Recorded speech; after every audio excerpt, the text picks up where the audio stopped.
That's just what we've got today. I wonder if I can fix it in here.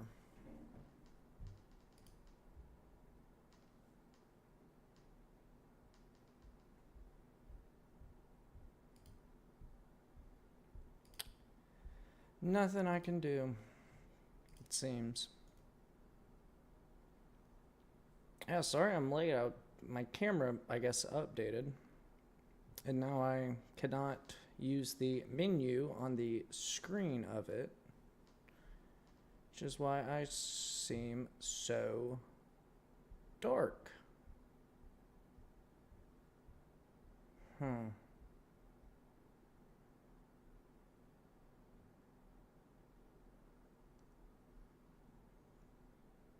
Lighten? Does that work? No. Nothing's gonna work. This is awful.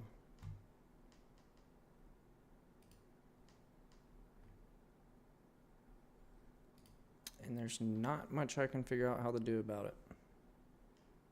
Sweet. Yep, sorry I'm late, guys. And this is the quality you get for it. Unlucky. Like I said, I think my camera has just, decided to update randomly. And now the controls I used to have are gone. So that's just awesome. Just awesome. Had a really good show set up. And I can't figure out what's going on with my camera. I'll just go ahead and get started and knock this out. Unlucky. Just really unlucky. Let me try one more thing on the stream side of things. Filters. Effect filters. Add. Gain. Okay. Let's see. Does this change anything?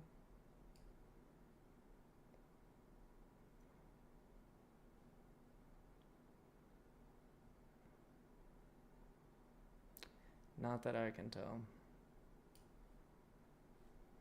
Close. Filters. Audio video filters. Let's remove this one. Yes. Let's try one more.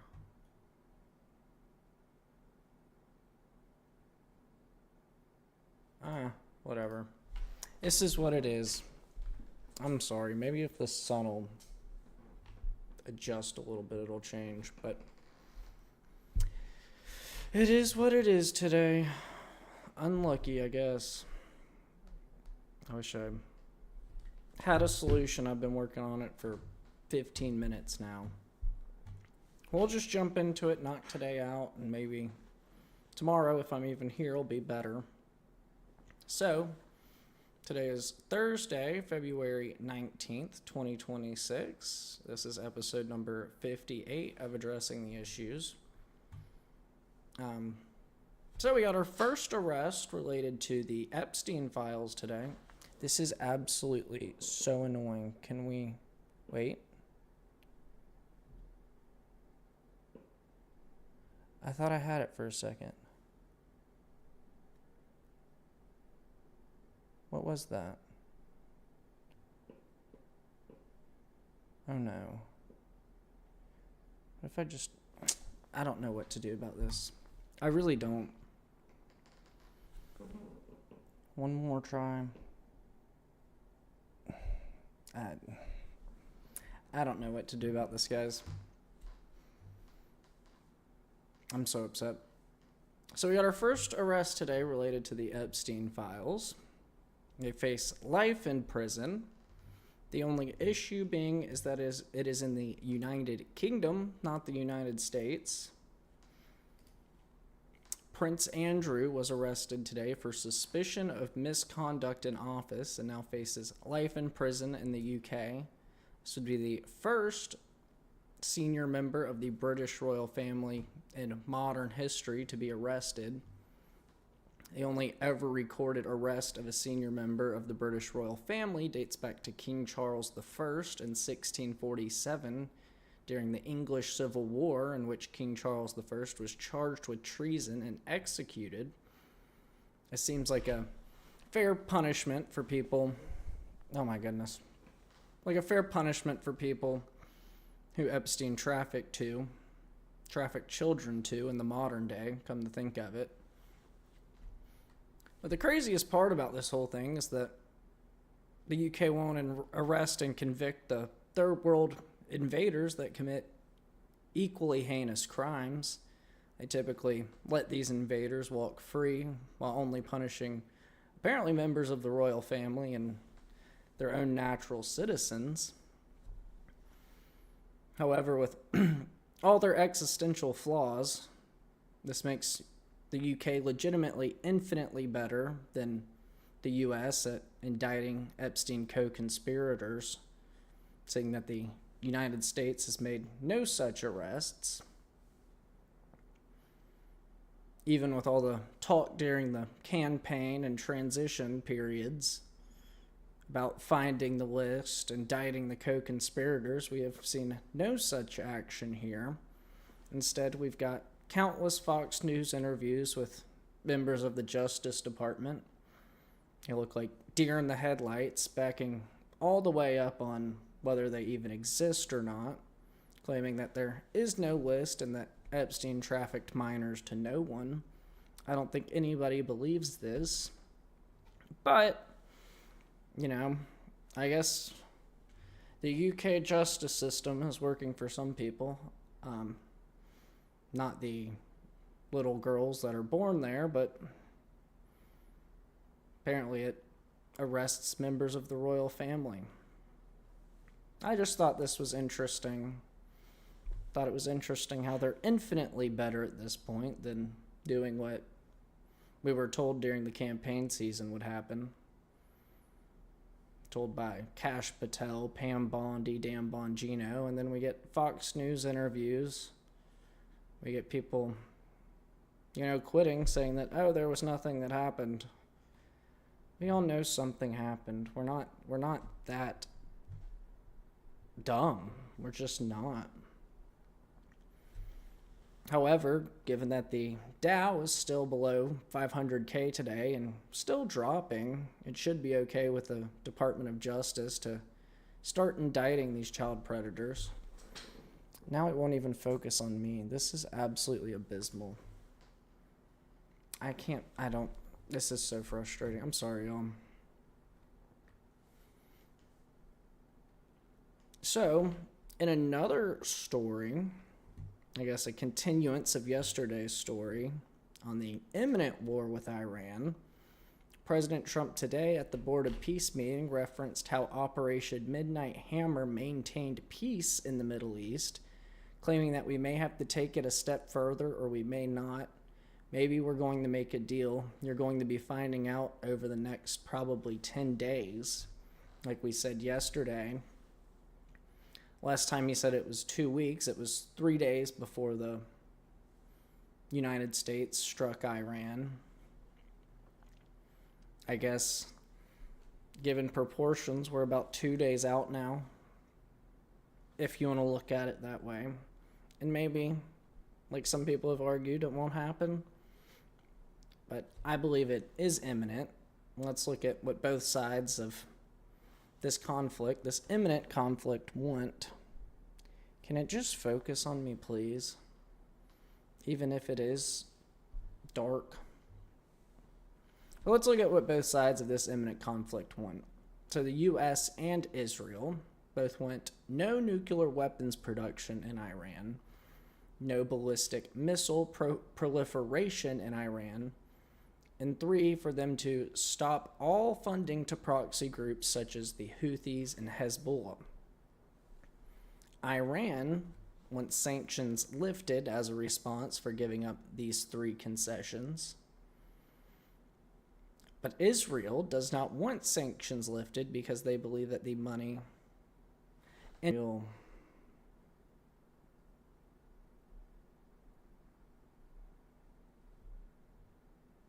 Is it back?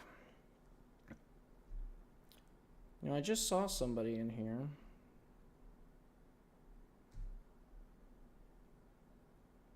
well. Much love and good vibes. Thank you, Mike Phantom. I'm not having good vibes today. I can't get my camera to work. I look terrible. But I think we're back. But shout out to you, Mike. I need some positivity today. I really do. Alright, I think we're back. Okay. So, where was I? Israel does not want sanctions lifted on Iran because they believe that the money will go to ballistic missile production and the funding of proxies in the region. And it's about to defocus from me again.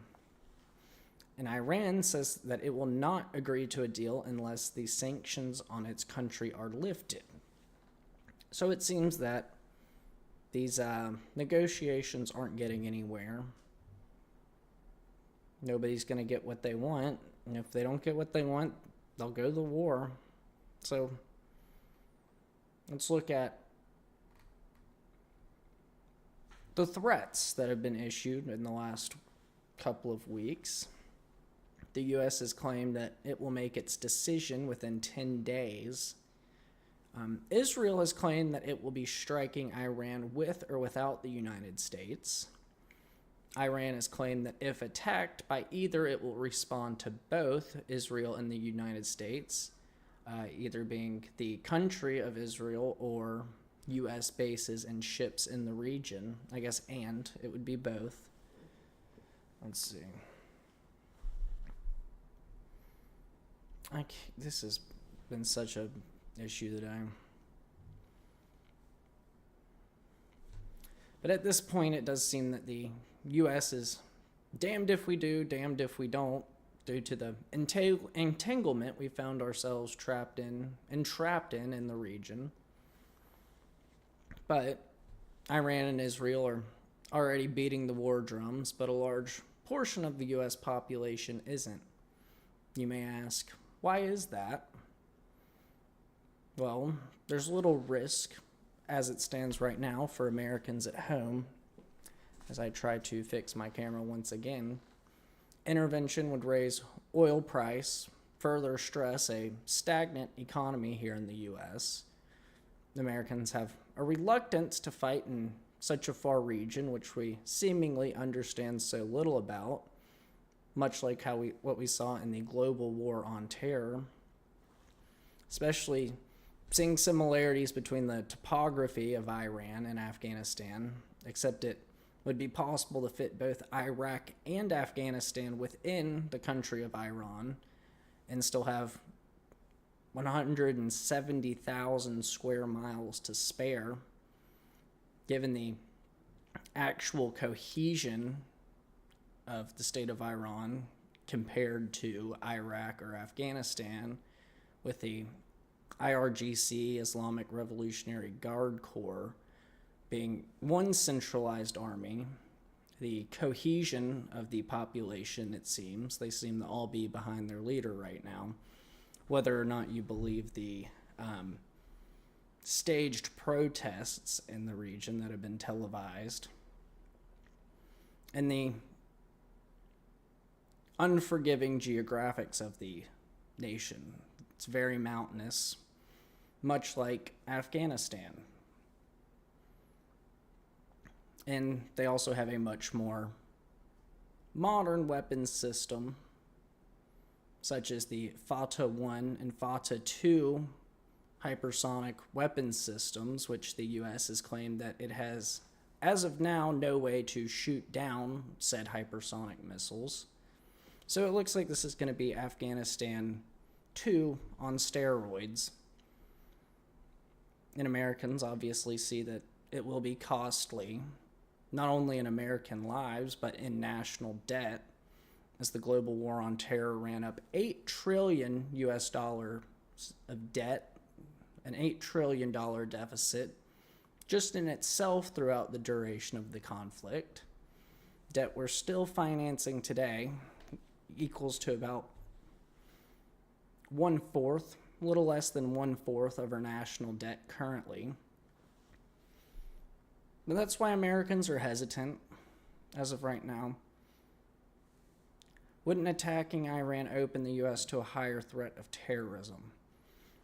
That is an interesting question. I believe, yes, it probably would.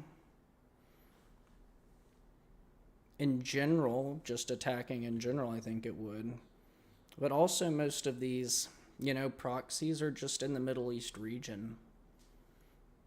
I mean, there is the odd chance that they've infiltrated the U.S. over the last 4 years under the Biden regime with the open borders and the reporting that terrorists were allowed into the country. But we'll get on to a little bit more of that later, because I do have speculations on how that will be blamed. So how would one get the U.S. to beat the war drums at home? Well, the easy answer would be a false flag attack in the coming days. The most speculated way, the most widely speculated way of doing so currently is a Gulf of Tonkin-like incident, and there's reason to believe that it may be done to the USS Abraham Lincoln, which is a roughly 37-year-old aircraft carrier. It hasn't been upgraded since 2017. It likely has deferred maintenance, meaning it would be a relatively uncostly loss in the larger scheme of defense budgeting, defense funding.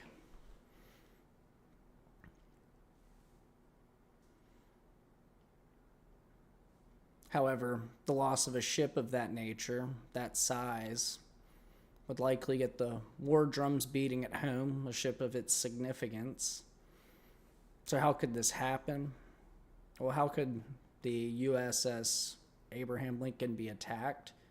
Well, the U.S. could do it itself, which I think would be more unlikely. Or the country that is determined that it will already be going to war with Iran will do so to drag the U.S. into the war through an attack, further launching the war itself and blaming it on Iran. I think that would be the more realistic proposition, something similar to the USS Liberty attack, which was meant to ensnarl the U.S. in the Israel-Egypt conflict. I think that is a much more likely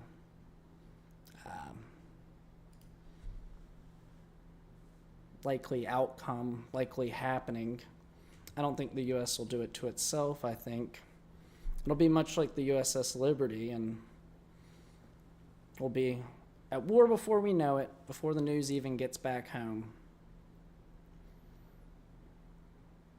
But, much like the Gulf of Tonkin incident, like I said, the war is going to start before the general U.S. population is any the wiser that it was a false flag attack, or even that it even happened.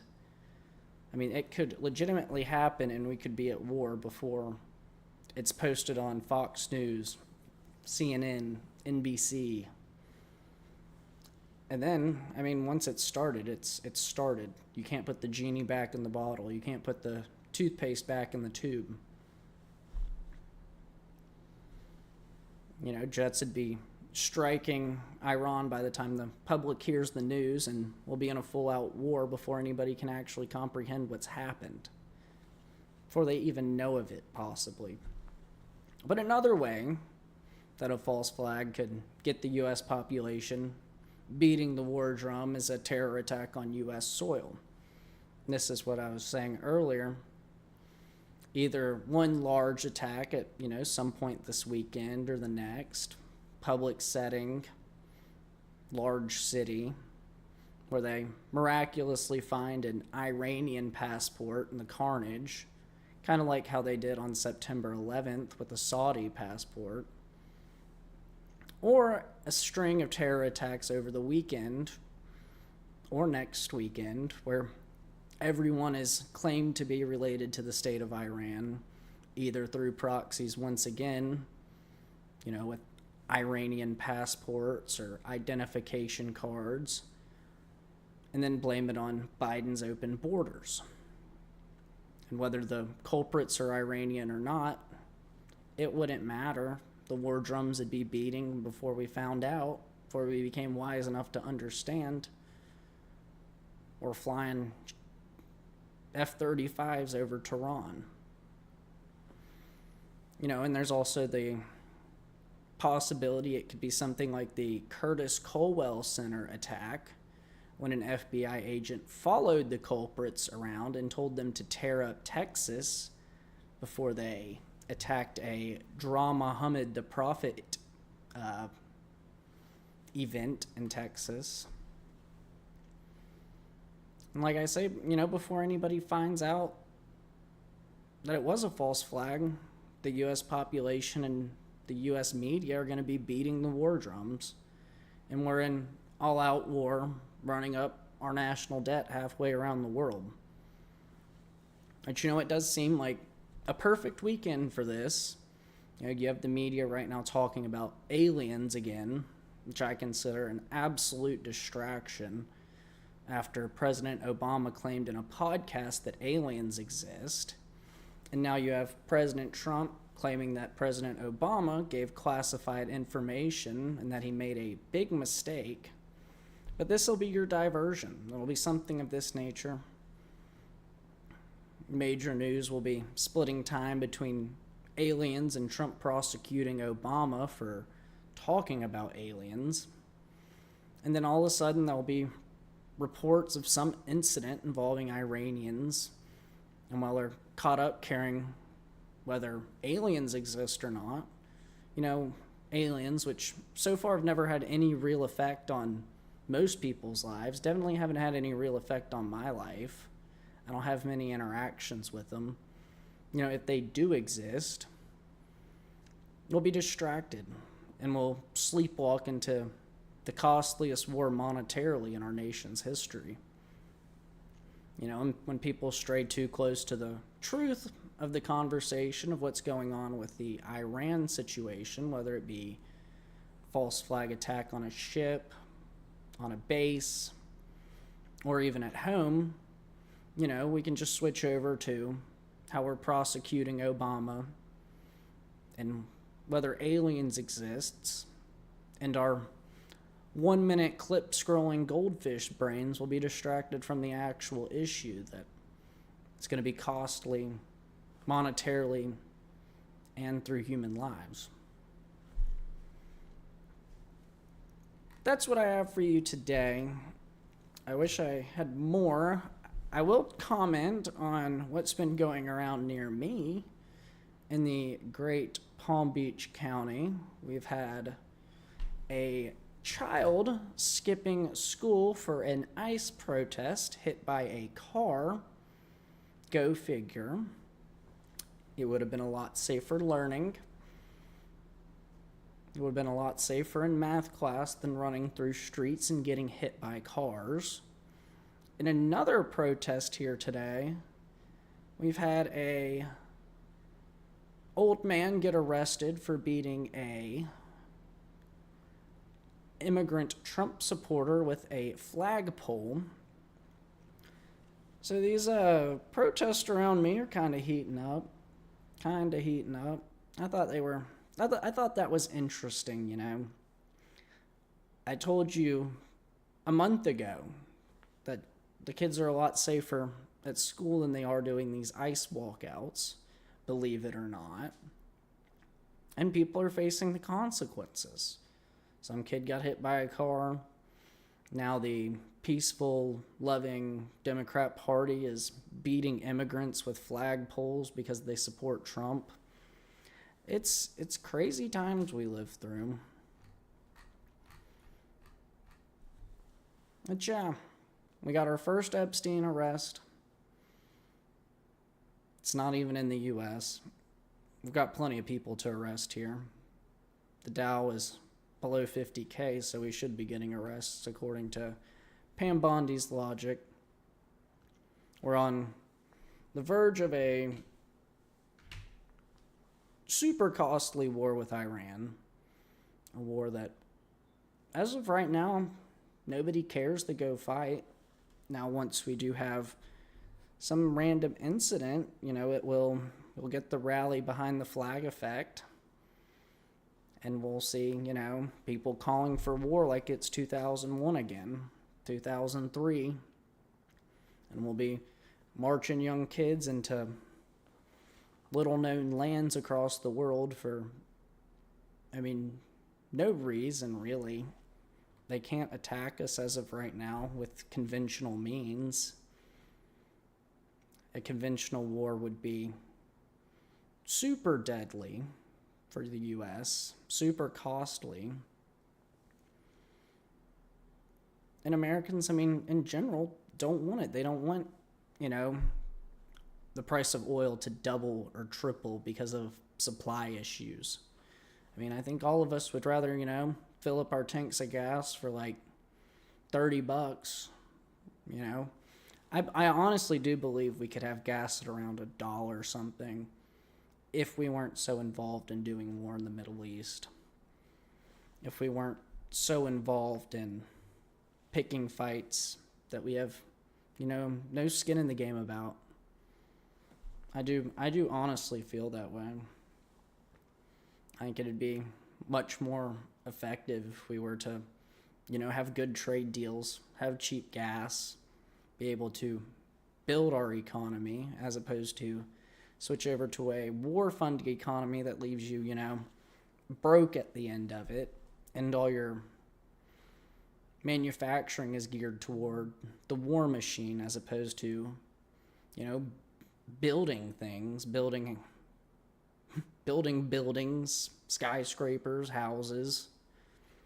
What if we could have a war economy to build housing so that people don't have to pay so much for it?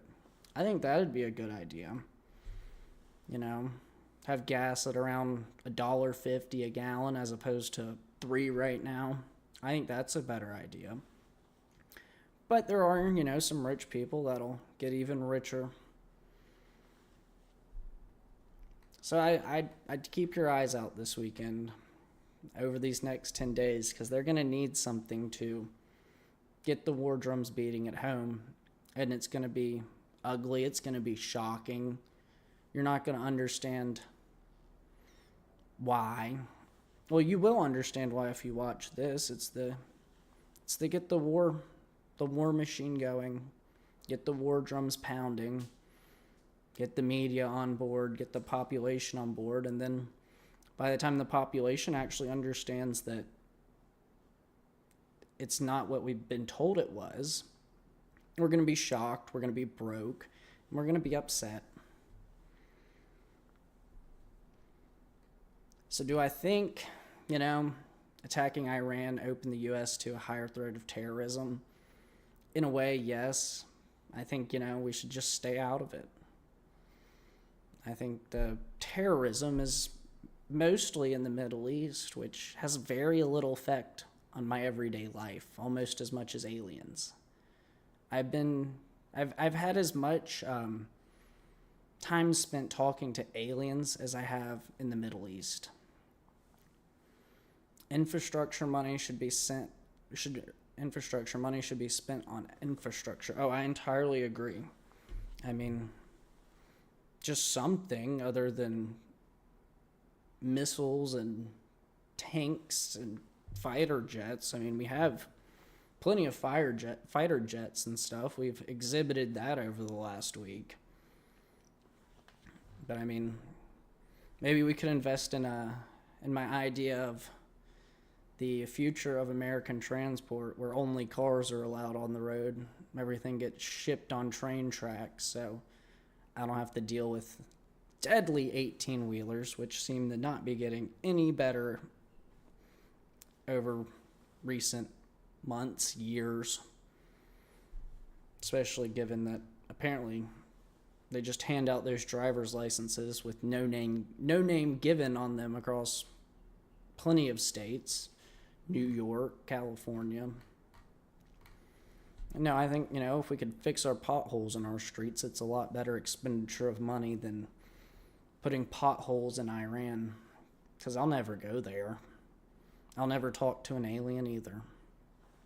That's all I have for today. I'm sorry about the whole camera thing. It seems like it's slowly getting better as the sun goes down. And if we're live tomorrow, I'll try and figure out a way to fix it before then. I'll probably spend the next hour or so of my night trying to update my camera, because this update works so well. It doesn't. So make sure you guys are dropping a like, follow on Kick, follow on Rumble, subscribe on YouTube, subscribe on Rumble if you'd like. It helps me out a lot, helps me keep this show going. I think I alluded to it earlier. I'm not really sure whether I will be live tomorrow or not. I have another, I guess, business proposition to go explore possibly. I don't know if that's going to be Friday and Saturday or just Saturday. So, I guess my best recommendation is turn on your notifications. It'll let you know if I go live. If you don't get notified, I'm not live, so don't look for it. But there is the off chance that I'll be gone tomorrow, trying to make some money to supplement my rent. Supplement bills. Lots of bills. Stuff like that. So yeah, that's where we're at right now. I'm not sure if I'll be back at 4:45 tomorrow. I hope to be. But the next show could very possibly not be until Monday. And we very possibly could be in full-fledged war by then. So, there's that. I'll just distract myself with random work over the weekend. I think that'll be good for me. But there is the chance that I am live tomorrow, so yeah. And also make sure you guys are sharing this stuff. We don't want people to be surprised when something terrible happens. It makes the shock value doesn't make it any better. And I don't want anybody that watches me to be shocked when something terrible happens, the war drums start beating, and then we come to understand that it had absolutely nothing to do with Iran. Because that is a absolutely serious possibility here, especially given what does draw us into conflicts halfway around the world. It's Gulf of Tonkin incidents. It's terror attacks on U.S. soil. So, I hate to say it, but just don't be surprised. Don't be surprised. It sucks. It really does. It sucks that this is what it's come to. But we don't make the decisions. We only vote for the people that do. Unfortunately, we keep getting suckered, though, it seems like. Yeah, I'll sign off here. Like I said, I might see you tomorrow. Might see you again on Monday. Or I will see you again on Monday. It's just a matter of whether I'll be here tomorrow or not. Or maybe I won't be here Monday. You never know what happens with stuff like this. Yeah, talk to you guys soon. Thank you for joining me. To my people on the East Coast, I hope you get home safe. To my people further west, I hope you get home safe, or finish up your workday strong and get home safe as well. I'll talk to you guys, soon enough. Thank y'all.